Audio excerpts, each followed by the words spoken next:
if we have this equation from the rotational equations of motion, the moment equation, and I solve for pitch rate, if I have a large off-diagonal JXZ term, moment of inertia term, I will couple roll P squared into the pitch rate equation.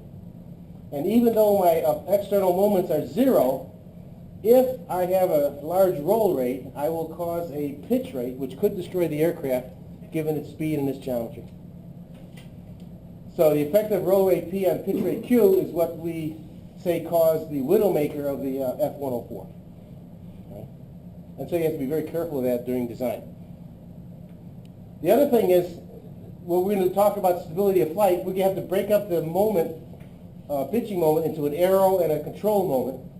And those aero and control moments depend on variables which I get to pick, right?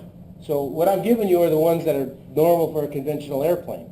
But if you built something that looked weird with a canard control, then you'd have your own variable in here for your own particular design. Normally you'd have alpha, alpha dot, Q, and delta E as the variables affecting pitch rate. And if you did a Taylor expansion, you'd have a pitch rate about the zero condition of those variables, plus the partial derivative for each variable times the variable evaluated at the equilibrium condition. And we're going to show next week in some depth and detail, and going into design, we're going to show that the primary condition for stability is that partial m, partial alpha is less than 0. The change of moment with a change of angle of attack has got to be less than 0. So we can think of that physically. My airplane is flying along, hit a gust. All of a sudden I have an increased angle of attack.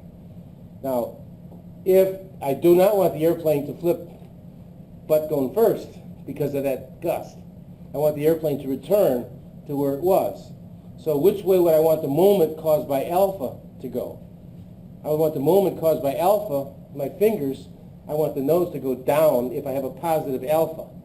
Yes? So where my right thumb is pointing along minus J, so it's a negative moment. So I want a negative moment if a positive alpha occurs for my airplane to be stable. And that's what you see here, the prime condition. And you can see why the definition of these signs is so crucially important. Right? We wouldn't want to be defining this the other way and have different than every textbook ever written. Okay.